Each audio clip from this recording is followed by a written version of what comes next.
Yooyaa jirra jirtu kabajamtoota daawwattootaa fi hordoftoota keenya nageenyi badhaadhaa jajjaboo isiniin jenna ayyaanni cuuphaa torban darbee akkam ture loomii gaariitti darbattan anis guyyaarra akkuma argitanii baay'inaanii maaliifan loomii fakkaadheen dhufuu jedhee kunoo ayyaana cuuphaa sababeeffachuudhaan akka kanatti bareedee dhufe maarree torban kana ammoo keessummaa baay'ee jabaa fi waggoota hedduudhaaf immoo waan saba keenyaa keessatti akkasumas immoo gama biizinasiiti keessumaa namoonni hedduu muuxannoo jajjabaa irraa horachuu nama dandeessan nama guddaa tokkoon qabadhee isiniif dhiyaatee jira. Keessummaan keenya guyyaa har'aa obbo Tsaggaayee Kamsii Araddoo jedhamu. Obbo Tsaggaayee Kamsii Araddoo waggoota 25 darbaniif inshuraansii Awaash keessatti CEO yookiin hoogganaa olaanaa ta'uudhaan hundeeffama irraa jalqabanii waggoota 25 tajaajilanii nama yeroo ammaa kana sooramarra jiranii fi hojiiwwan hedduu hojjetan guyyaarraa wal simbarsiisuu fi muuxannoo fi mudannoo jireenya isaanii irraa waliin qoodachuudhaaf qabadhee isiniif dhiyaadheen jira. Hanga xumura qophii keenyaatti nu waliin turaan isiniin jedha. Maarree gammadaa show ammoo gama YouTube'n warri nu daawwachaa jirtan YouTube keenya hangammatti warri subscribe goon YouTube keenya subscribe gochuudhaan akka nu hordoftanii fi nu waliin dhaabbattan kabajaa olaanaadhaan isinitti himna. Gammadaa show warreen sponsor gochuudhaan oomishaaf tajaajila keessan beeksifachuu barbaadan ammoo gama toora bilbila as jala isinii keenyuun haaloo nuun jechuudhaan nu waliin hojjedhaa nu waliin miiliyoonatti beeksifadhaa isiniin jedha.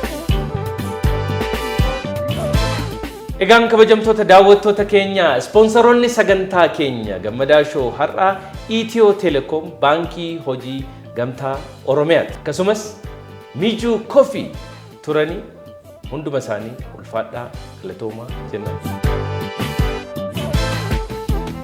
Kabajamtoota daawwattoota keenya keessummaan keenya argamanii jiru obbo Tsaggaayee Kamsii baga nagaan dhuftan.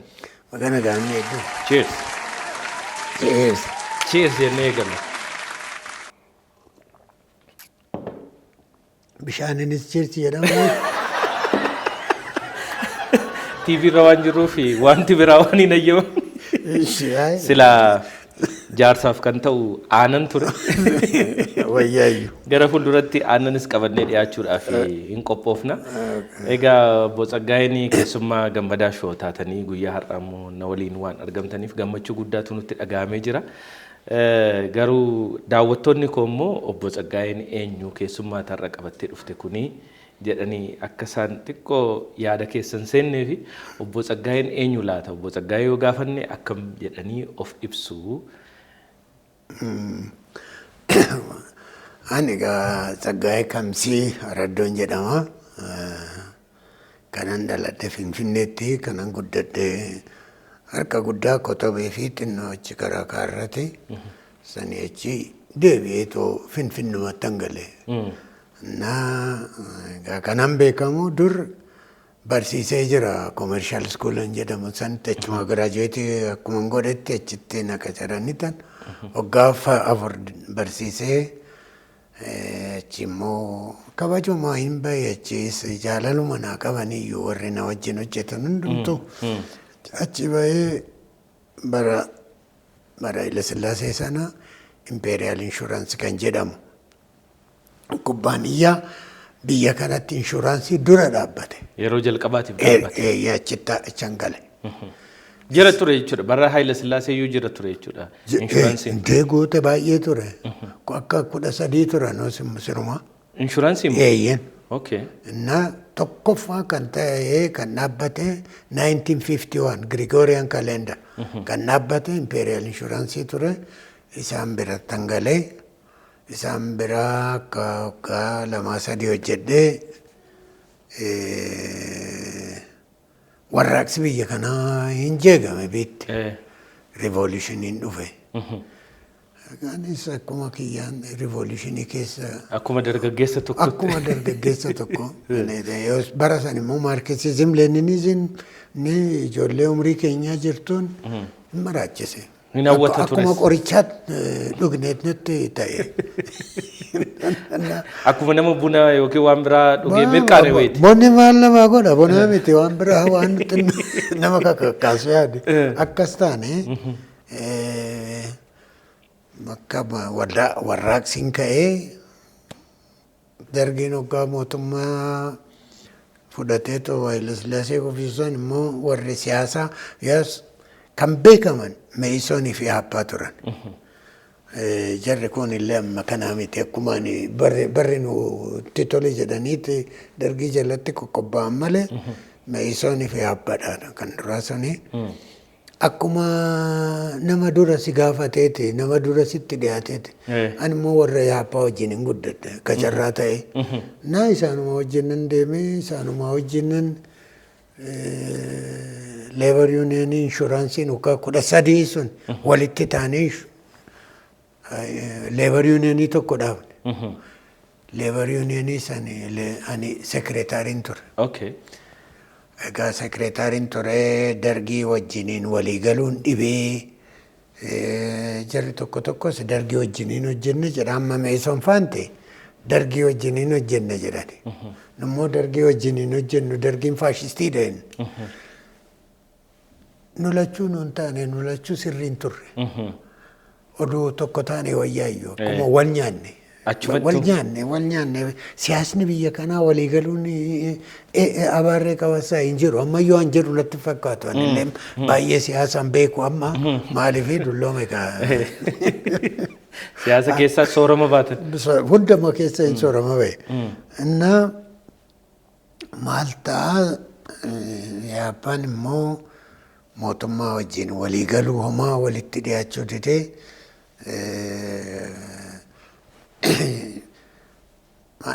clandestine partii keessa taa'uun baay'ee rakkoodha. Ati waan hin beekne fa'aa tu hojjetama. Ati hin beektu. Ati kanuma yaaddu hojjetama. Ati qubayyuu hin qabdu. Qubayyuu hin qabdu. Naa wanni ati quba hin qabne baay'ee jira. Garuu haa ta'u malee akkas ta'ee gaani wannoon koo asitti undergroundiin jedhamu jira. Hojjaa dhiisee badee hojjaa paartii undergroundii taanee hojjenna. Clandestine organizationidha. Qarqaarsa nu kennanii wal jira. Wariin inni dhufa bakka dhufu hin beektu malee kan ittiin jiran. Dubbiin baddee hoggaa jettu kennu keessaa baay'ee exposed ta'an warri jedhamu kun immoo asiin ba'an jedhamu jira Tigraay keessatti kan dhaabbate. Achi dhaqaan hin jedhanii isaanumatu paartimatu wannu si godha dasee dhaqee daseedhaa Maqalee dhaqee Maqaleetti akka torban tokko turre maaliif karaan amma banamutti namni keenya akka tashaan baay'ee jira. Makiinarra karaa dhoksaadhaan achi ga'uudha. Iyyan karaa dhoksaadhaan. Na hundumaa goonee asiin baa dhaqee akka waggaa tokkoo fi akka jaata kan ta'u achiin ture. Qabsoo hidhannooti egaa yeroo. Qabsoo hidhannooti. Militaarii tireeningii fudhadhee maal jedhee. Odeeffannoo ani qabu sirriidha jechuudha obbo Tsaggaayeen wattaaddara turanii jechuudha. Haa ta'u wattaaddara maal erga hidhattanii hidhannee tireeningii nuu kennanii sanii achi waraana keessa seennee baay'ee onnoo jenne. Ajaa'iba. Egaa seenaan keessan baay'ee seenaa Finfinnee irraa eegalee hanga asiin baatti deeme seenaawwan isa kaanisitti deebina. Obbo Tsaggaayeen garuu Finfinneettiin dhaladhee Kotobeettan guddadhee jettan. Bara keessan sana Kotobeen Finfinneen turre moo maali? Kotobeen Finfinneen turre. Kotobee taanee jiraannaan Kotobeedha Finfinnee yookaan Shaggar yoo dhaqnu Shaggar jenna yoosi. Finfinneen jettan. Finfinneen jennu. Finfinneen maqaa naannoo amma Foloafaa. Masaraa mootummaa kana. Eeyyen isaattuu Finfinnee jedhama malee tokkummaadhaan. Guutuun isaa Shaggar jedhama. Kan beeknu Shaggar jenna. Innaa amma Kotobeedhaa kaatee nan gaafa uffata bitachuu waan tokko qooduu hodhuufne Shaggar baana jenna. Shaggar baana. Kotobeedhaa Shaggar baana jenna. Kotobeen Shaggar hin turre. Yeroo sana ganda qotee bulaafaa ture moo qotama ture moo waan akkamii qaba ture? Kotobeen manni barnootaa lama ture. Dachaasuma Wandiraadhaan jedhamu ammas jira. Elementammaa haayiskuulii Dardoos elementarii ture. Saneechi kun immoo Qadamaa Sillaasee hulattanyaa daraja. The first high school in the country. Achi isa ture amma teacher training ta'ee guddatee waan godhu universitii guddaadha. Kanama Kotobee Metropolitan University. Egaa isa cinaa warri jiru warri isaanii yookaan metropolitan kan ta'e kana Qadamaa Sillaasee warri hojjetu kun immoo warra Dajjaazmach Wandiraraa hojjetu Zabanyaan jira ergamtuun jirti qulqulleessan jiranii manni isaanii naannoo san. Kanaaf akka magaalaa xiqqoo wayiiti moo bakka akkasii akka ganda wayiiti? Kotobeen akka gandaa jedhe ganda magaalaas ta'uutu ganda achi ture. Xinnoo gadi baanan kiiloomeetirii tokko deemnaan biyya qottuuti. Biyya qotiisaati. Biyyuma qotiisaati. Obbo Tsaggaayee qotiisa qottanii warri keessa lafa qaba ture. Finfinnee irraa fagoo jira erga jettanii. Warri koo oriijiniin isaanii abbichuudha. Achi lafa qabnaayyuu garuu abbaan kiyya daa'ummaan narraa du'ee garuu kan dhufe maaliif ijoolleen barsiisa hidheetti Uraayilii kanatti gale. In taaneef dafeen nurraa du'e. Uraayilitti dhalattanii reessa? Ani Uraayilitti hin dhaladhe. Nigist Safar jedhama iyyuus. Amma karaan irraa bahe sun hin jiru. Karaan Walloo Safar dhaqu sun. Manni keenya daandii sanirra naan jettee adaadanti jedhuutoota kanaan duute jirti. Anillee daa'ummaadha waggaa jaatti na achi baane. Manni keessan kunoo karaa kanarra ture naan jettee. Finfinneetti dhalattanii egaa naannuma Finfinneettis bakkuma Kotobee jechuun yeroo ammaa kanallee Finfinneedha garuu naannoo Finfinneetti guddattanii afaan Oromootuun dagatiin aadaa Oromootuun dagatiin akka kanatti haalli guddina keessanii kun maatiirraa dhufe moo naannoon keessan yeroo sana dhiibbaa afaan Oromoo dubbachuu dhiisuu maal kanan qabu ture? Afaan Oromoo dubbachuun bari'oos ani ijoolleen afaan Oromoo dubbatte jedhamteetoo Dajjaazmach Wandiraaritti biirootti dhaqanii abaluu afaan Oromootiin dubbatan jedhaniitu kasasamanii nan yaadadha. Biirootti? Daarektarri Siyaameeti. Akkamitti isin mana tamaarii keessatti afaan Oromootiin dubbattan jedhamanii gaafatamanii jiran. Innaa laammata afaan dubbatanii waan seerumatu akkas ture. Waan ijoollee irraa argitan kanaanii anis lammatan dubbadhu afaan kana faa jedhanii dhiisuun akkamittiin aadaa Oromoo afaan Oromoo hangarratti qabataniitti cichanii hafuun kun dhufe? Ani beezikaalii warra kiyyarraayin afaan kana baradhe xinnoo baay'een beekuyyuu beektaa. Kanan bare mana hidhaatii fi erga na waabseeni. Baay'ee isaan garuu ani kan abbaa kiyyarraa dhufeessaayi hin beeku. Abbaan kiyya daa'ummaan aduu malee dubrii jaalatu tokkotti waan himee deeme. Ijoolleen xiyyaa bartuu afaan isaaniittis miti. Afaan Amaarattis haa baranii mana wannoorraa akka nafnee ofis akka beekanii ani abbaan kiyya wannoo ture warra kun biyya Xaaliyaan irraa deebifna jedhanii deeman kan isaan keessa dhaqee achitti Jimaa Sanbateen jedhamu ammoo Sandaafa oduu dhaqxe manni tamaarii takka jirti maqaa Jimaa Sanbateetiin wannoon isaa kan inni wajjiniin godaane Jimaa Sanbatee jedhama. Achitti gaa hin mari'atanii nugufni galuuf jedhanii. Dhufuu fi nugufni Haayile Sillaaseen as ga'ee nama barbaadanii kamne waraajaa miilittisoo kan ta'u.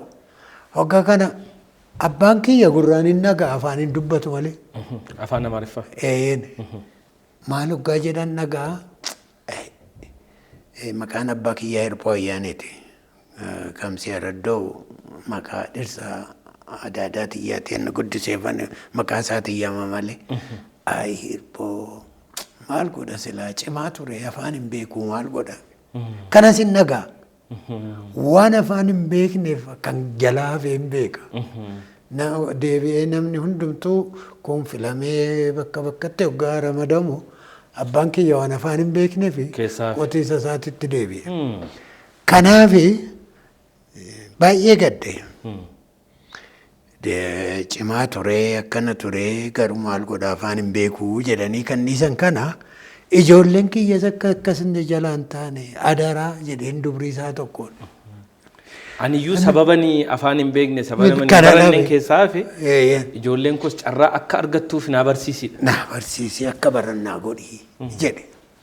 Innaa itti naayim immoo ijoollee tiyyatti akkana jedhee iddoo jedheetedha. Ergan guddadhee dubriin abbaa kiyyaa kun bultoo gammadaa jedhama.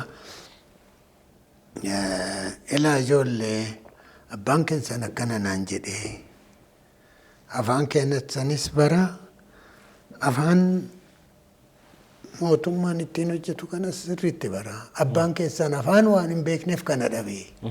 Isinis akka kana hin dhabne. Nuun jedhee garuu kun garaa kiyya keessatti an uume xiiqii guddaadha. Isa wajjin an guddadhe. Xiiqiin inni natti maaliif namni afaan hin beektu jedhamee oduu dandeettii qabu oduu bulchuu. Yoos bulchuudha biyya bulchuudha hundumti isaaniitu warri hin katabne illee awraajaa astadaadarii waradaa astadaadarii ta'anii jiran. Tsaafii qaxaramaaf kan. Malee kuni garuu afaan hin qabu duudada jedhanii tafee duudada jedhamee tafee garuu baay'iseen ani afaan amaariffaattis akkuma maaliif yooman bare jedheen beeku daa'ummattan bare gadi hoo baate ijoolleen amaariffaa haasofte. Hoomanatti deebite oromiffaa dhageessa. Ani immoo oromiffaa koo kan na qarqaare ganna dubriin kiyyaa abbaa kiyyaa kanan jedhe suni ganna dhufanii nu fudhatani. Abbichuu baana. Ji'a tokko ji'a lama. Sulultaa jechuudha. No, abbichuu karaa shanoo karaa dabra biraan. Amma salaalee ta'ee jira hundumtuu. Salaaleen olitti aanna. Innaa achitti ganna achiin dhaqaa akka sirrumatti akka kan irraanfanne waggaa tokko as waggaa teenyu kana harka guddaa waan hin dubbanneef nu jalaan bade achitti immoo wannoo goonee bakkatti deebifnee dhufna. Sanii achi garuu akkan irratti dubbadhu kana dubbachuudhaan na qarqaare mana hidhaa Karshallee kanatti nama baay'ee ture. Nama baay'ee ture isaan immoo hin beeku jedhanii na qarqaaranii akkan baru sirriitti akkan baru. Sanii achi immoo gara odaatti dhammuun godhu. Odaan inviteeshiniin odaarraa argadde kun carraa baay'ee naa kenne. Barnoota irratti suni dhiibbaa guddaa isinitti uume bara sana keessa high schooliis yookiin barnoota sadarkaa lammaffaa erga fixanii booddee yeroo sana gaa yuunivarsiitiin jiru keessaa keessumaa kan Kotobee commercial school kanuma jiru kana achi seenuu dandeessanii jirtu qaba. Kuni cimina barnoota irratti cicha yeroo sana nama meeqa faggala mana barnootaa yookiin yuunivarsiitii kooleejii akkas. Yuunivarsiitii nama xannoo gala nama baay'een hin galu. Yuunivarsiitii DC commercial school seenuun baay'ee nama wannoodha prestiijeesii ture bara sana. Nama baay'een hin galu. Ani amma kana achitti akkana nafe daayirektariin achi yoos jiru tokko baay'ee nama amma har'aatitti baay'ee na jaalatan iyyuu ergan biraa deemees.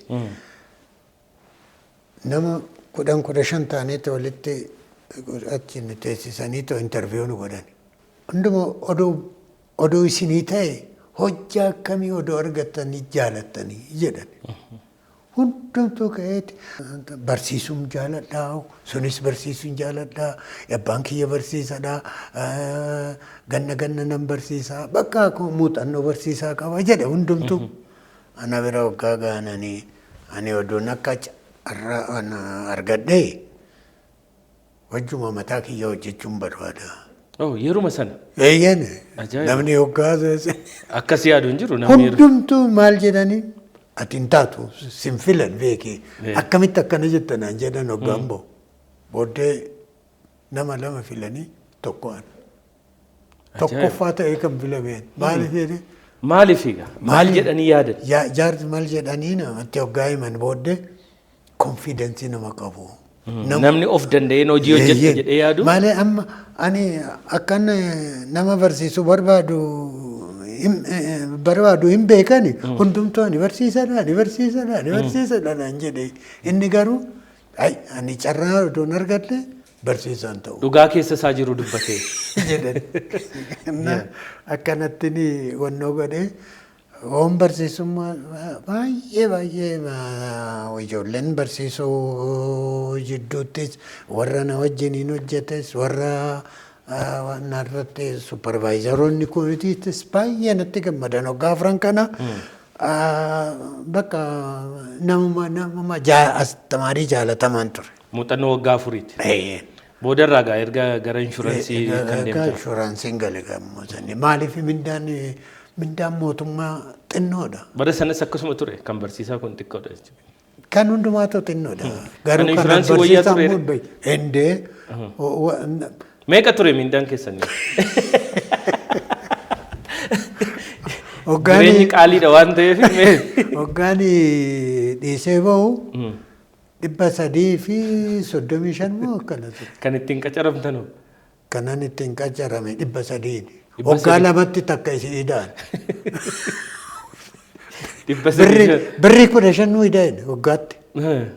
Bakka hundumaafuu kanuma. Birrii 350. 330. Kan bara lamaataan argadde. Hoggaatti ni ida'amu. Hoggaa lamatti takka nu ida'an. Birrii 15.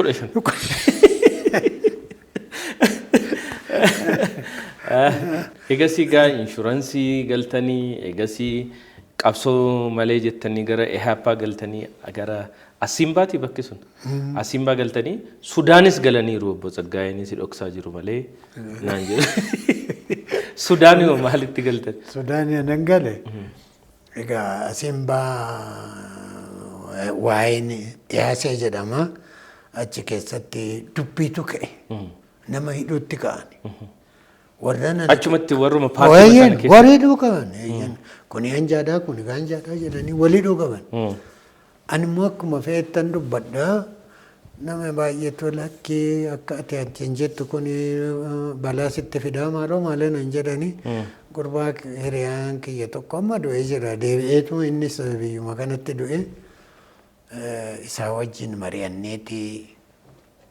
Ani gaa ofiishaaliin ture wannoo keessatti poolitikaa komisaariin ture mikittil komisaariin ture akka fe'ettan kophaa koo nama tokko qabadhee deemuu nan danda'a.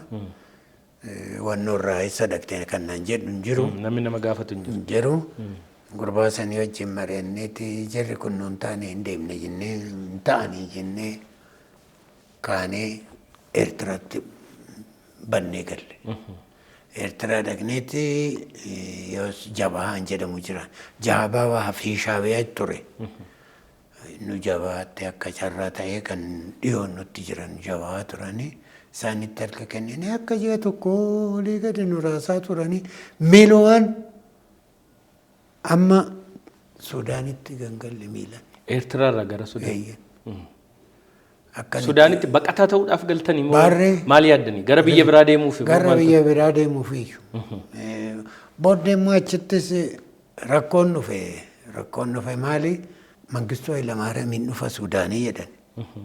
Kabajamee hin dhufaa jedhanii. Sudaaniif Itoophiyaan duruma bara ta'e hiriyaa ta'an walitti dhufan.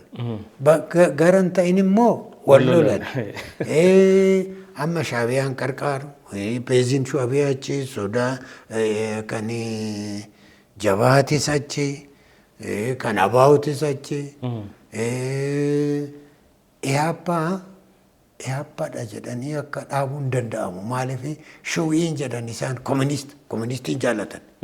Kanaaf Itoophiyaa tamaariዎች ማህበር በየደ ከላንደስታይኒidha. jedhaniitis isaanis achi jiran. Kana hunda hoostee godhu Sudaani. Amma gaa mangistuun immoo baay'ee nu rakkisanii maaloo jedheeti inni immoo kan qarqaaru qaba. Waa'ee South Sudan. Warra South Sudan. Isaaniin qarqaaru. Warra Joon Gaaraan gifaa. Kanaafi Sudaan mangistuun inni dhufa jennaan warri EHAPaa kun mangistuu irratti waan tokko godhuu danda'a jedhaniiti. Warra xaraxara inni hin beekan isaanis akkuma nu EHAPaadhaan jennu malee warri EHAPaadhaan dhufe kun hin hidhaman jedhanii oduu nutti kaasan. Gaafa sangaa kaartuum dhiifne immoo bakka biraatitti deemne. Gara biraatitti deemne. Achumaan gara Itoophiyaatti immoo deebine. Ammam turtanii deebitan? akka ji'a sagalee achi tureera. Ji'a sagalee erga Sudaan turtanii Itoophiyaa dhuftaniis immoo wanni hin hidhamtu isiniin jedhan sun isinirraa nafne hidhaa buutanii jedhan waggoota 5 mana hidhaa keessa turtan. Mee akkam ture manni hidhaa maaliif hidhamtan immoo maal jedhamtaniiti yeroo sana? Kan hidhamne sanuma baluma yaabbaa kanaani garuu ijoollee miseensuma yaabbaa ta'uu keessan. Eeyyeen isuma garuu warra na beeku ture. Duraanis. Asittis warra sin jiranii. Dhufuu keessanii quba qabu turan jechuudha. Eeyyeen. Garuu waggaa 5 guutuu mana hidhaa turtanii eegalee baatan jechuudha. Maakalaawii jedhan kun waggaa tokkon ture waggaa 3 wayii waggaa 4 ji'a 2 akkan immoo Karchalleen ture Alam Bakkaay. Karchallee jechuun eessa? Alam Bakkaay amma diigamee jiru. Qaallittiidha moo eessa? Lakki as amma eeyyuunan itti hojjetame bal'ate achi ture. Alam Bakkaay jedhamu achi ture. Alam Bakkaay addunyaan nagee kanama. Karchallee keessa bakka giraawundii fi tokkoffaa qaba. Balbala takka qaba. Cufamnaan bakka cufamnaan cufameedha. Innaa achitti ani hidhamu immoo warrumaa. Mataa jedhamu. Siiriyasidha jedhame. Qaxaroon jedhan jira, Firdanyaan jedhan jira, Fitaabeeraan jedhamu jira. Bilisaan baatanii ergasii? Baxabqa maasxanqaqee jedha qaba ammas. Baruma dargiitti garuu? Eeyyeen. Baxabqa maasxanqaqee jedhaniitu na hiikan. Eegasii gaa kun hundumtuu immoo darbee obbo Tsaggaayeen guyyaa har'aa kan nuti teenyee waliin haasofnu kuni rakkoowwan amma jettan dhimma qabsoo keessattis waan kana hundumaa keessa darbitanii egaa bara ce'umsaa kanarratti immoo dhimmi dinagdee Oromoo utubuu cimsu waan jedhu kun yeroo akka warraaqsaatti deebi'ee dhufee wantoonni adda addaa hojjetamaa turan keessatti obbo Tsaggaayeen warra inshuraansii jalqabaa private inshuraansii biyya kana keessatti warra jalqabaaf hundeeffama keessattis akkasumas immoo waggoota 25 darbanii fi inshuraansii Awaash keessatti hoogganaa olaanaa CEO ta'uudhaan tajaajilaa turtan. Akkamittiin yaadni inshuraansii dhaabuu kun dhufe ergasii hojiitti erga deebitanii booddee maal mari'achaa turtan akkamitti gara kanatti dhuftan? Akka ani akka carraatiin beeku akkaataan itti dhufe odaan yaada kana hoggaa qabaatu baankii fi inshuraansiin dhaabna jedhaniiti qophaa'uu qaban warri odaa. Hoggaa sana obbo Dabalaa Guutamaa jedhaman kuni CEO odaa turani. Innaa Dabalaa Guutamaatu gaaf tokko akkumatti. Odaa jechuun the first share company. Erga dargiin kufee booda aksiyoona jalqabaaf hundaa'e Itoophiyaa keessatti odaadha. Odaa kunis sunis anatu dhaabe jedha. Odaa warri dhaabe gaafa guyyaan dhufe hin beekama. Ammasitti odaan saba ijoollee Oromootitti dhaabe jechuudha. Dhugaadha. Kanuma Oromooti inni odaani. Kanaaniitti amma odaan waan baay'ee dhaabuu yaada qabanii kana keessa baankii fi inshuraansii duraa dhaabuudhaaf qophii fixanii amma warra nu gargaaruu barbaanna jedhanii inshuraansiidhaa obbo Dabalaan gaaf tokko silkii naa bilbilanitti duudu gaaf tokko dhuftee oduu haasofni naan jedhan sin barbaada naan jedhan maali jennaan waan tokko yaada tokko qabna nu gargaartaa jennee yaannaan jedhani. Isheedhee qaxaroonaa kennanii nan dhaqe. Obbo Dabalaa bira. Obbo Dabalaa ni duraan beeka Irshaa Sabil wannoo ta'aniitu manimmoo Itoophiyaa Madin Dirjiit ta'ee hojjaadhaan walitti hin dhufnaayyuu isaan beeka baay'ee waliin beeknu garuu isaan CEO turan achitti. Ani biraanchi maanejeriin ture. Obbo Dabalaa Guutamaa jechuun nama daawwattoonni keenyas akka gaariitti akka beekanii nama yeroo jalqabaatiif waldaa aksiyoona Odaa Share Company jedhamu warra hundeesse baankii Awaashii fi inshuraansii Awaash dhaabbachuu keessattis warreen yaada jalqabaa burqisiisanii fi gahee olaanaa nama qaban. Dhuguma kun Dabalaa dabalaa sirriitti kan ibsu amma akka jette kana. Dabalaan CEO Odaa ture. Odaan immoo yaada qabu keessaa yaada baay'ee qaban turanii kana keessaa baankii fi inshuraansii dhaabudha tokko. Kanaaf baankii dhaabes nama barbaadaa turan. Inshuraansiif nama barbaadaa turan. Inshuraansiidhaan ani amma har'aatitti obbo Dabalaa eenyutu Saggaayee Kamsii jedhiiti yaamisiin jedhee eenyutu maqaa koosii kennee jedhee tan gaafadhan jedhee jira Dabalaan ammas gaafadheen beeku. Malee Dabalaatu na bilbilee Dabalaa bira dhaqee tan teenye akka sa'aatii walakkaan ta'u akkana godhuu yaannaa baankii fi inshuraansii dhaabnaa namni keenya biizinasii akkanaa keessa hin jiru. Baankii oduu jiraate namni keenya oduu qabaate achi liqeeffatee hojjaa baraa biizinasii keessa seenuu baraa. Inshuraansiinis sofistikeetidha jedhamaa hin sodaatamaa garuu namni keenya hin beeku. Na inlaayit ni goonaa. Waan akkanaa keessa akka galu goonaa. Odoo kan na qarqaartu oduu ta'e feasibility study'n dura hojjechamuu qaba. Isa hojjechuu odootti nu wannoo gootee. Sanii achi komitee guddaa dhaabnetti itti deemna. Ati feasibility study kana nama 2-3 wajjin taatee oduu hojjette. Namni nu keessa jiranis kan beeknu jirra. Garuu inshuraansii kan beeku. Kutannos beeksuu inshuraansii kan beeku si nuun jedhan. Komiteen baankii fi inshuraansii dhaabu jedhamu sun dhaabbate obbo Bulchaan biyya kana oduun dhufini. Mataalaqaa Girmaa Walda Giyoorgis isaantu ture cheermaaniin. Waggaa tokkoof walakkaa akkana isaantu ture.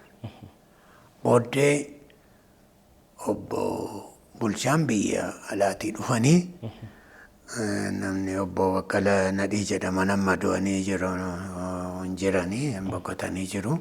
Isaantu obbo Bulchaan oduu isinii jara kanaa wajjin hojjedhe jedhanii yaada qabanii fiduu jedheeti anaa miti obbo Dabalaa obbo Hambisaa akkanatti warra Nagaasaa Tumsaa inni sammaduu jiru boqotee jira. Isaanitti gaafatanii indee arganneeti haa dhufan jedhaniiti isaan booddee dhufan. Yoos obbo Mataalaqaa Girmaan cheermaanshiippii kanarraa ka'aniitoo obbo Bulchaan ta'ani. Joint komitee wajjiniin hojjeta baankis Koree baankii fi inshuraansii dhaabu hoogganuu jechuudha. Booddee addaan organizational wannoon dhumee feasibilitiin qophaa'ee organizational structurein lachuu adda addatti qophaa'ee kana achi kaapitaaliinis reezii godhamee jira baay'een. Inshuraansiinis mataa isaatiin kophaatti haa hojjetu. Baankinis kophaatti haa hojjetu jedhamee addaan bahee obbo Bulchaan cheermaanii baankii ta'anii Hambisaa Waaqayyoo immoo cheermaanii inshuraansii ta'ani.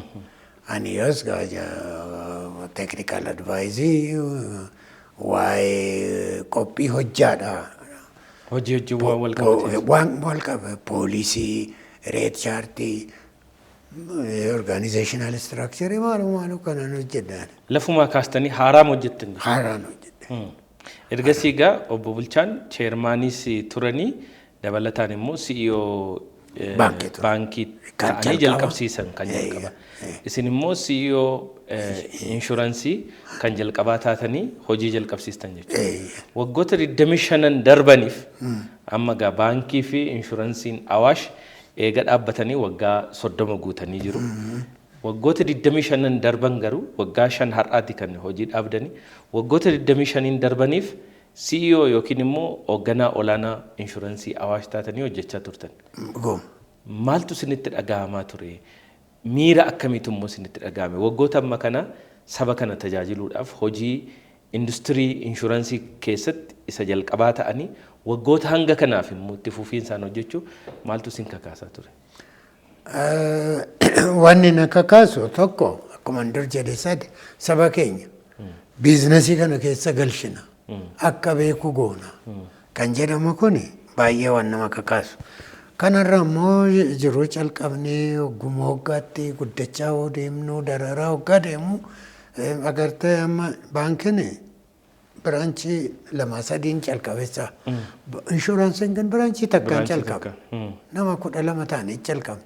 Eessa gaa hoggaa jennu amma hojjenna hoggaa jennu baay'een waan baay'ee jira. Jarri kun amma inshuraansii eessatti beekan baankii fi inshuraansiin maali horii tiksuutti fakkaate moo maali jedhame waan baay'ee jira. Innaa haa ta'u malee egaa nu immoo baankiin inshuraansiin nama 460 meeqan founders. Baankiin immoo xinnoo kanaa oli. Isaanis 480 moo akkanaan ta'u. Waliin nama asirraa dhaqnee sheerholdericha gaafa ramsiifnu namni 400 namni nuufu akka kadhattee koottaa maaloo nuuf harramaa koottaa maaloo. Sheerima bitatee ka'ee dhufee mallatteessu. Kan bitatee dhufee mallatteessu. Kadhaadhaan. Nama baay'een immoo ala ture warri alaatis bitatan jiran. Koottaa mallatteessaa kana jedhanii dhufuun rakkootti fakkaate. Inni nama kubbaaniyyaan takkaaf 2 nama 8 immoo nama 9 kan calqaban tokko jiran. Guyyaa tokkoon dhufanii farramanii deeman. Nu ajaa meeqa achi ta'e kan lammataatis akka nama 30-40 fidee dhufee guyyuma takka immoo guyyaa 2 fixanii deeman. Nuyi yaadni isaan calqabe odeeffames keenya garuu isaantu fixee deeme.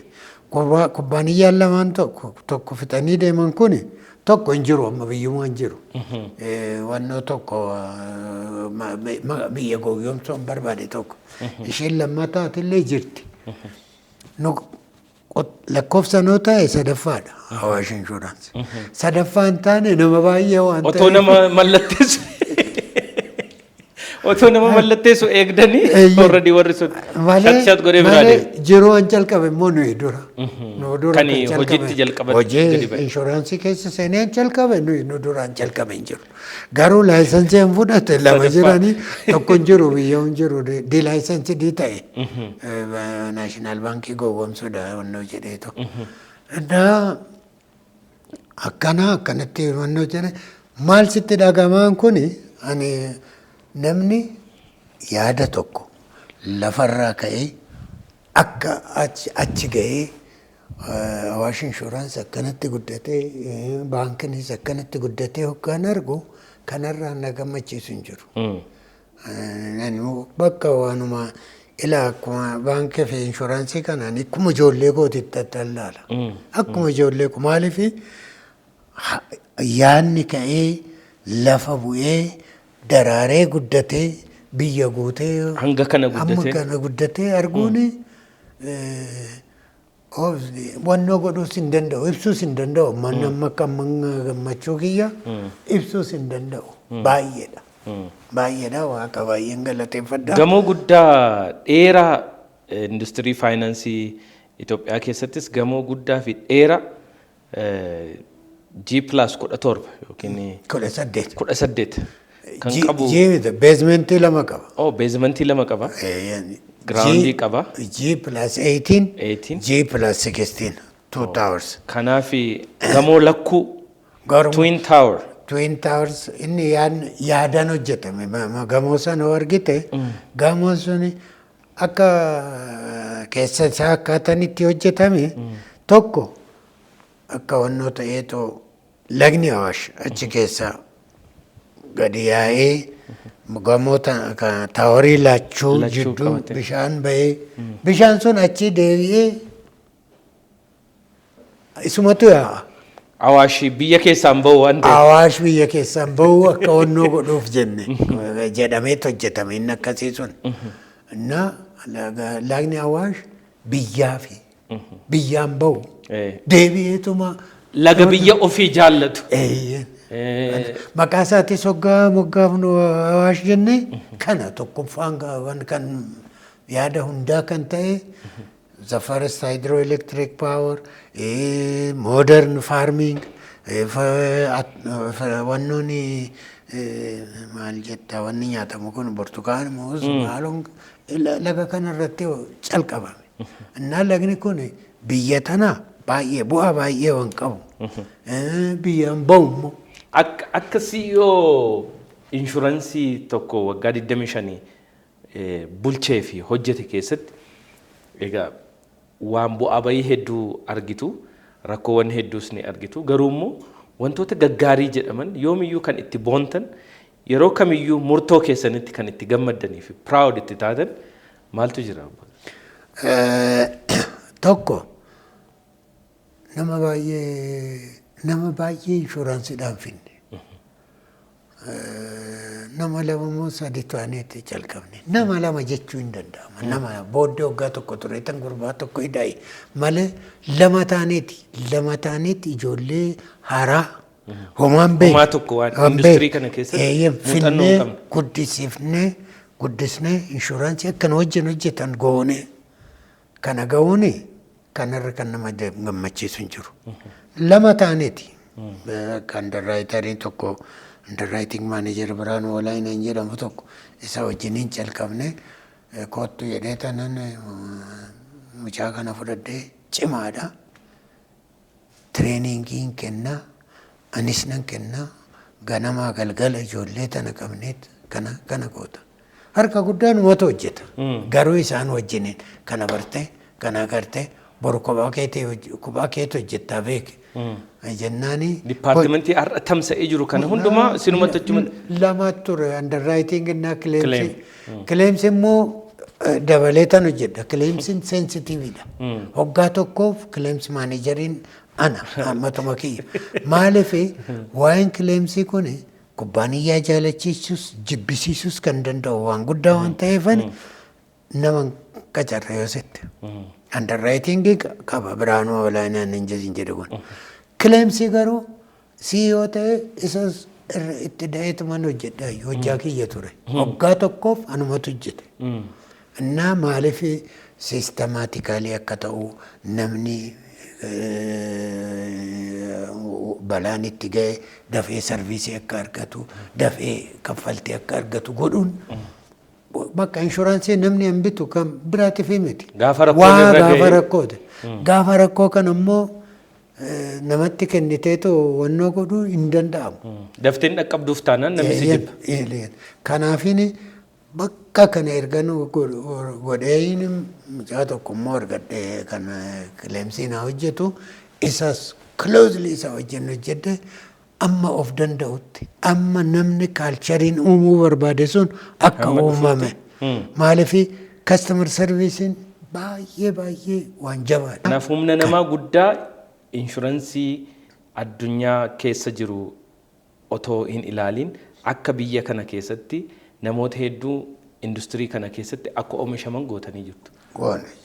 Goonee jirra. Deemna biraayis deemanii too bakka biraatitti hojjaa gaarii hojjetan jiran. Siraas gaajjisan ta'an jira maalisan ta'an jiran.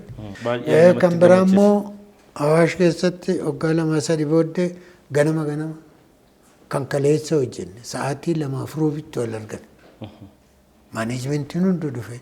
Biraanch maaneejaroonnis akkana akka godhan godhu. Ganama kaleessa maal hojjette? Har'a maal hojjettu yaadda? Morning brief. More briefing. Inni kan bakka ammas akkas godhaa jiran. Baay'een na gammachiisu. Kan kaleessaan hojjete hundumtu taargeetii qaba. Taargeetii 6 qaba, taargeetii 7 qaba, taargeetii guyyaa tokko qaba. Taargeetii guyyaa tokko san guutte hin goone. Maaliif hin guutin? Maal taate? Maal rakkatte? Biizinasiin sirraa hin harreessinu jedhanii deeman jiru. Hoo jiraatan maaliif? Maal ta'e rakkoon isaanii? Haraa maalitti daate? Sa'aatii ruubii ol hin goonu. Gaafa garuu kun organizational culture isa jedhan inni ta'ee jira. waan gaarii fide jechuudha. Sadeechi ji'a jaatti immoo katamaa keessaa baanee bakka tokkotti dhaqnee yookaan Adaamaa yookaan Walisoo yookaan bakka tokko dhaqnee guyyaa 2 walakka bakka serious intensive discussion gooneet maal godhuun nurra jiraayyuu where are our failures, where are our strengths, jabina keenya kan akkamitti jabeessinaa, dadhabbii keenya akka lammata dhufne maal goonaa jenneet bidan brainstormii goona ji'a jatti tokko. Baay'ee waan dinqiidha sun. Kana kanatu na gammachiisa maaltus gammachiisa hin jedhu. Kan biraa kan na gammachiisu gamoo haaraa ijaarre kana akkaataan inni itti ijaarame duratti xinnoo sitti kaasee jira. Isa irratti ani obbolee kun amma manatti hafanii xinnoo rukkubee jira. Aniif inni baay'ee wajjiniin walii gallee wajjiniin kaannee harka guddaa immoo ani viizitii saayit viizitii ana xinnoo kaachuu waan hin danda'uuf nan kaadhaanii. Arrayyuu akkasuma. Arrallee akka yoo sitti ittiin kaadhu dhaqee ilaalee tan dhufee biriifii godhaa fi maal godha amma tokko tokko gamoo kana xinnoon na godhu. Leekuunis jira obbo Leekuunis jira akka wajjiniin hojjenne innis hin beeka garuu akkuma inni kophaasaa hojjete godhanii odeessan tokko tokko jira. Lakkii wajjinumaan kaannee maaliif akkana jettan. Waanuma lamaaniiti waan ta'eef. Kan lammataa immoo kan naasu soorama baheen nan jedhani soorama hin baanee beeketan dhiisee tan bahee hin bahin oduu nan jedhanin dhiisee bahee dhiisee nan bahe immoo yaada qabaafani. Wannoo kanan qabaaf ijoollee garkan qopheessee erga akkana keessee ani komitmentii mataa kiyyaa galeen qaba. Ani gaafa namni of danda'e umriin kootis gaafa akkana ta'e hojjaa kana dhiisetan ijoolleen qopheessa kana dhiisee ba'a. Jedhee tan yaadamu akkuma yaada kiyyaa tan godhee isatu baay'ee na gammachiisa. Sila hin jette. Yaa namoonni baay'een kan jedhanis obbo Tsaggaayeen waggoota 25 fi erga hojii kana bakkaan gahanii booda naa ga'u ijoolleen ani guddises kana booddee naa gahanii jiru narkaa fuudhanii hojii kana tarkaanfachiisuu danda'u ani immoo boqochuun qabaa jettanii fedhii keessaniin soorama baatan malee yeroon isinii itti geesse miti jedhan kanaafis immoo waaqni lubbuu isaanii hamaaru kan sinarkaa fuudhanii obbo Guddisaan kan barana boqote baay'ee innis hojii sana sinarkaa fuudhuudhaan baay'ee fuulduratti deemsisaa ture. Akkam ture wanni sun? Baay'ee kooni wannoon isaanii bakka succession plaaniidhaan akka deemu. Guddisaan hoggaa ta'e eenyutu irraa fudhata eenyutu guddisaatti aanaa akkana jedhe isa hundan fuudhee deeme. Guddisaas kanan gorse maali guddisa kanarratti gaafa dulloomte yookaan gaafa dadhabde yookaan immoo gaafa waan tokko balleessite isin jedhan akkasi amma si areennitti hin eegin. Hojjaa kana hojjedhu umrii kee ilaalii of laalitii ijoollee qopheesse gaafa jettu akka kiyyaa kana akkuma nani godhe kana. Akka gootu kaalcharii Awaashii bakka baay'eetti kanan dhagahamu namni aangoorraa kan saniitis kan kanaattis yoo ta'e namni achumatti cichee du'a malee dhiisu waan akkanaa akkan taane na itti meetanii nukaala marsadin durante guddisa ati ani bara kana calqabeen hojjedhu nan dhiisa qophaa'e. Warra alaa dhufu riinshuraroota birooker intarnaashinaali hoggaa dhufan ani hoggaa dhufu hojjaa nan dhaaba. Guddisaatu teekovarii godha isattan kennee deema. Amma kana isaa wajjin hojjedha. Isa duwwaa miti. Ani oduman hojjaarra jiru 100% kontiroolii akka qabu oversiin godha malee guddisaan akka hojjaa calqabamee amma dhumutti akka hojjettu godheetanni. Oversiin godha malee akka dogongorri nuunamne godha malee unlimited cheekis akka farramu boordii kaafadde akkas godheetan of danda'ee akka hojjetu ija kiyyaan laaluun barbaade akkas godheetan bakka hoggaan dhuguma ta'ee jira yaadni koonaa guutee jira ijoolleen gubboo ta'ee jirti gaafan jedhe sanan riizaayinii godhe naga cimaa ture. Egaa waaqni umriin kennineefi kan waaqate maal godhama. Egaa obbo Guddisaan CEO obbo Tsaggaayee irraa kan fuudhan bara darbe kana boqotanii baay'ee nama gaddisiisa. Nama baay'ee cimaa fi nama humna guddaa qabu umrii isaa malee godaanee egaa waaqni lubbuu isaa hamaaru. Egaa amma kan jirus akka carraa ta'ee sarara ammoo kan fudhate jiwaata. Jibaatis dargaggeessa guddaadha. Dargaggeessa guddaadha. Cimaadha. Kontaaktiin isaa baay'eedha. Wannoon qabu reestilesidha. Innis hojii kana inshuraansii kana keessatti calqabee guddate miti. Inni immoo asumatti guddate daa'ummaadhaan dhufee asumatti guddate. Bakka biraattis hojjetee hin beeku. Hojii bakka biraa hojjetee hin beeku. Achumatti jalqabee. Asumatti jalqabee as ga'ee. Sadarkaa CEO. Ammas immoo cimaatti qabee jira. Baay'ee nama gammachiisa. Akkaataan inni itti qabe kuni baay'ee bakka hojjaanis galeefii jira. Kontaaktiin isaatis bal'aadha. Inshuraansiin eessatti sensitive eeriyaan bakkam akka ta'e galeefii jira. Na akka carraa ta'ee guddisaanis boqotu namarraa fudhatu hin dhabne. Nama qophaa'eet. Nama gaarii qophaa'ee. Nama gaariitti sirriitti qophaa'eet irraa fudhate. Kana achis gaa kana gochuutti isaanirra jira. Jabaadhaa nama qopheessaa waan hin taane dhufuu hin danda'a. Eenyutu narraa fudhate. Qophaa'anii eeguun gaariidha yeroo hundumaa. Of qopheessuunis namaaf qopheessuunis waan guddaa irraa baratamu. Inshuraansiin Awaashis jaalala guddaa isinii qaba. Jaalala isaa keessaa immoo tokko gaafa obbo Tsaggaayeen nagahee hojii kana dhaabeera jedhanii dhiisanii bahanii konkolaataas isuma durii achumatti VAT oofaa turan maqaan gara isaaniitti jijjiirame hodhaa fudhaa jedhamee qulfii fudhatanii deemanii siniin jedhu badhaasa keessaa tokko jedhamu. Badhaasa biraa maal argattan? Inni konkolaataa kun dhugaadha. Dhugaadha. VAT naa kennanii VAT san ammas nan oofa maaliif isaan naa kennanii kabajaadha. Isuman oofa ammas. Waan biraattis baay'ee naa kennanii jiran. Badhaasni dubbatamne. Badhaasni dubbe maaliif maal godhan? Anatu badhaafame.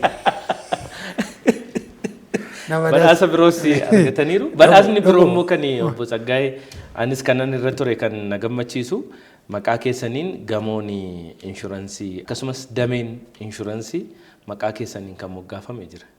Jira dhuguma. Isa gaafa argitan maaltu isinitti dhaga'ama? Baay'een gammade. Baay'een gammade maalan jedha baay'een gammade mala. Badhaasni isinitti baay'ateera. Baranas immoo waggaa 30ffaa irratti inshuraansiin Awaashii fi inshuraansiin baankiin Awaash waggaa 30ffaa isaanii barana kabajatanii isarrattis badhaasa guddaa wayii tokko badhaafamtaniittu garuu poostaa keessa waan tureef namni maal akka ta'e hin argine tarii carraa kanaan. Silaa fideetan dhufee isinitti agarsiisa natti nimni malee. Warqee guddaa tokko na badhaasa. Oh badhaasa warqee. Warqeedha. Warqee maal fakkaatu? Warqee caalu. Guddaa isaati. Namni horii baay'ee baasa jedhani ani kan immoo waa'ee horii kana baay'ee dubbachuun beeku jira morma isaarra jira jedhanii karaatti akka namni isaan hin eegne. Kanaaf inni shaggaan arga. Egaa obbo Tsaggaayeen sooroma erga baatanii immoo yookiin sooroma bo'uun jalqabaas kaatanii waggoota kurnan darbe kana immoo tajaajila biraa immoo tajaajilaa jirtu uummata kana ammallee hin teenye ani sooroma baheera kana booddee hojii dhaabeera jettanii waan teessan hin jiru gama Odaa share company isa duraan dubbanne dhaabbata inshuraansii fi baankii kana dhaabe immoo inshuraansii fi baankii dhaabuu qofatu hin ta'in dhaabbatichis ofii isaatiin hojiiwwan garaagaraa waan hojjetuuf Odaa share company keessatti waggootan 10 darban kana boordi chairman taatanii hoogganaa boordii taatanii hojjechaa jirtu. Dhaabbanni kunis sadarkaa kufeerraa kaastanii amma sadarkaa guddaan geessanii jirtu jedhan. Mee waan Odaa fi maal faa gootan amma sadarkaa maalirra jira Odaan?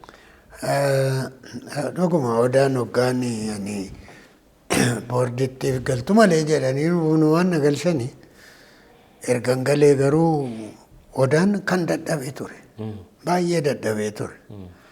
Na akka carraa ta'ee dadhabbii sanirraas ka'ee of danda'ee bu'aa kan argatu ta'ee sheerholderoonni baay'ee abdii kutatan faanti amma Odaan jira ammas jira jedhanii gammadanii nu wajjin wannoo argachaa jiranii.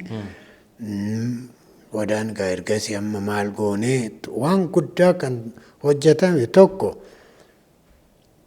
waan tokko importii goonee distribuutii godhu. Amma aluminiyeemii broadly wannoo goona. Zayitii tokko jira yoo zayitii namni baay'ee jaalatu kan tarkiidhaa fidu tokko bara waggaa 3-4 rakkoon nutti uumameeti warri nu zayitii sun nu ergan sanis gatii baay'ee idaan maalisii fi roo maateriyaaliin isaan immoo kan fudhatanii Yukreenii ture. Yukreen immoo waraana keessa seente gatii zayitii sanis baay'ee ol nutti kaasanii zayitiin immoo sensitive wannoodha. Gatii akka barbaadan dabaluun gatii akka barbaadan dabaluun in zayitii Brinton moo maal ture? Brinton jedhama. Zayitii baay'ee shaggaa ture. Hoteelli Finfinnee keessa gurguddu 5-star hoteelli hundi isa fudhatanii yoo sappilaayrii isaa turre. Innaa inni immoo baay'ee odaa jijjiire. Ergasii aluminiyeemitti galle immoo aluminiyeemis amma biroo baay'inaan distribuutii godhaa jirra. Amma immoo hundumarraa faabrikaa Adaamatti dhaabne tokko jira. Faaktoriin kun maali? Animal feed processing factory. Nyaata horii. Nyaata horiiti. Nyaata horii jechaan kan indaaqqootis, kan re'eetis, kan hoolatis, kan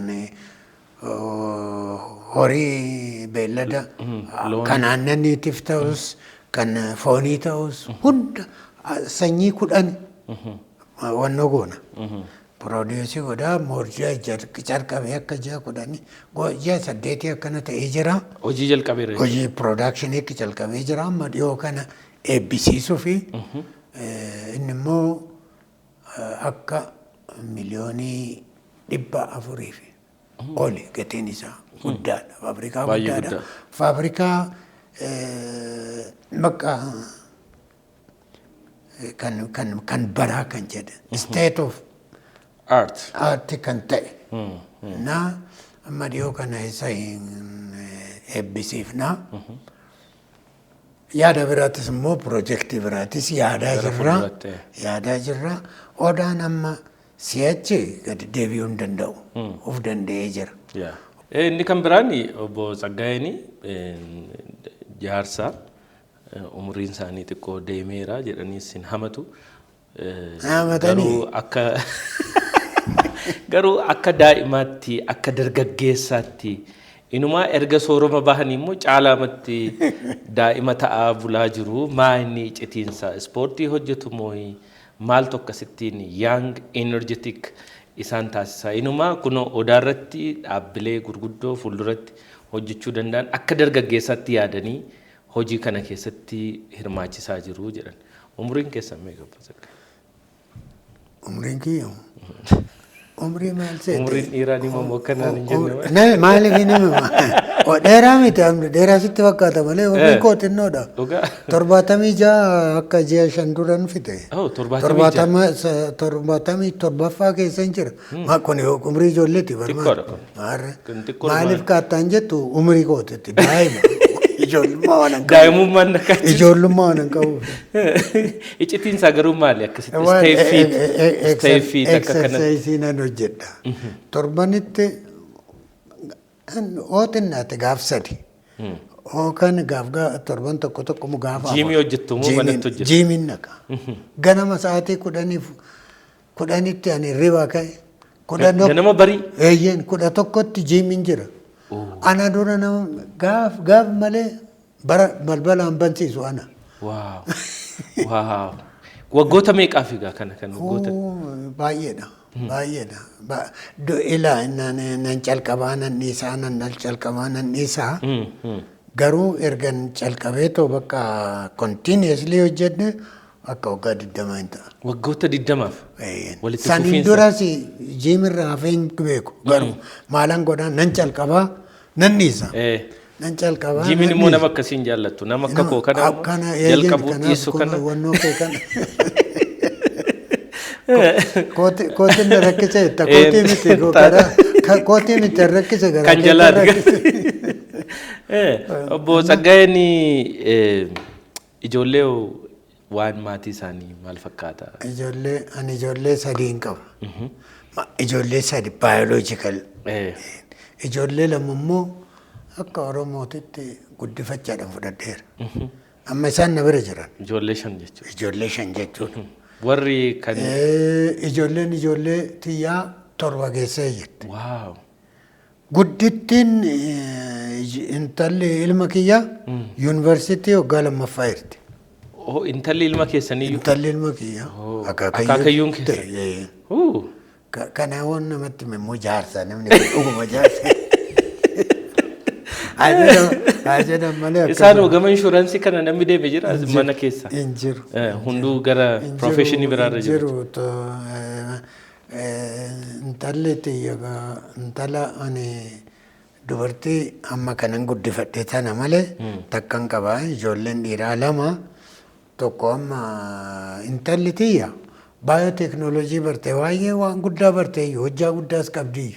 Biyya kana jiraatu moo biyya? Injirtu isheen biyya amma kanan jedhe garuu maastireetii yuunivarsiitii beekamaatti barte garuu maal ta'ee abbaan warraa ishee meedikaal doktariidha. Ishiin amma manaayi online barsiifti. Amma Amaariffaa barsiifti. Online world wide barsiifti. Wow. Oromiffaa fi Tigriffaa amma itti da'uuf. Mucaan kiyya immoo amma bakka gurguddaa hojjeta amma Amaazoon hojjeta. Bahee daantiingidhaan fudhatani. Gaarii jira kanas jiru immoo guddichi eeyyuu hojjeta. Ijoolleen tun hin barti. Ijoolleen tiyya hundumtuu bakka qabsiistanii warra inshuraansiis guddistanii warra mana keessas bakka qabatanii hundumtuu bakka qabatanii mee akka nama waan hundumaa bakka qabsiisee milkii gurguddaa akkasii jireenya isaa keessattis argate saba isaatiifis waa godhee akkasumas immoo dhuunfaa isaatiin waan kana hundumaa akka nama argatee fi bakka guddaa jirutti dhaloota taa'ee nu daawwachaa jiruuf dargaggoota akka keenya fuulduratti aspire godhu fuulduratti guddachuu fuulduratti jijjiiramuu yaaduuf immoo ergaan keessan maali? Ergaan kiyya sirumaa ijoollee har'aati.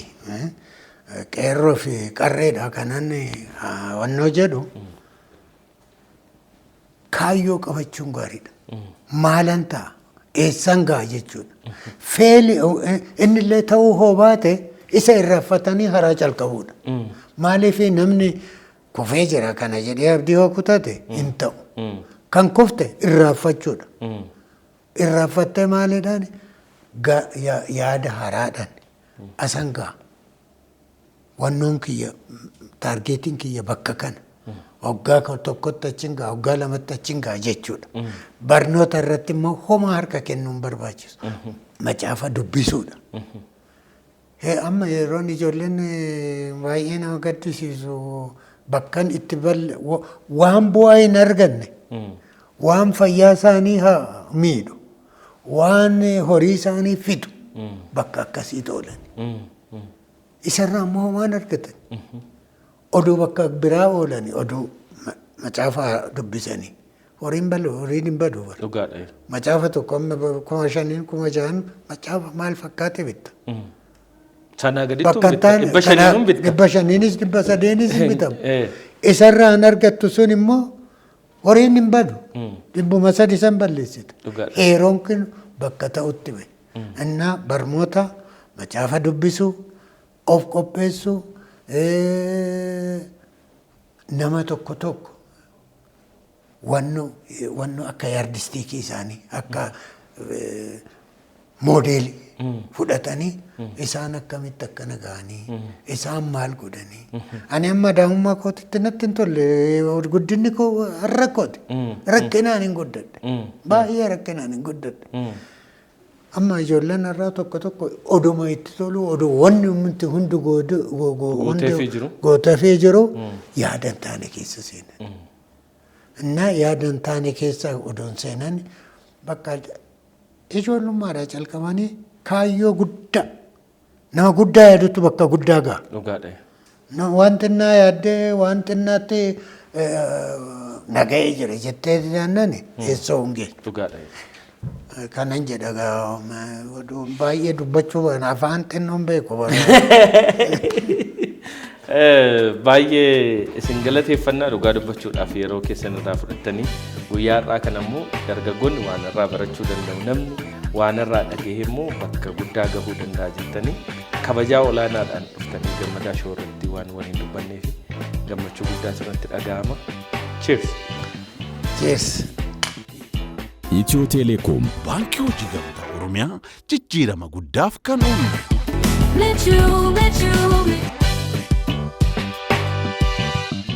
Egaan daawwattootaa fi hordoftoota keenya gammadaa shoo kan torban kana kana fakkaatu ture turtii baay'ee bareedaa fi hawwataa obbo Tsaggaayee Kamsii wajjin kan guyyaa har'aa taasifne asuma irratti goolabamee jira.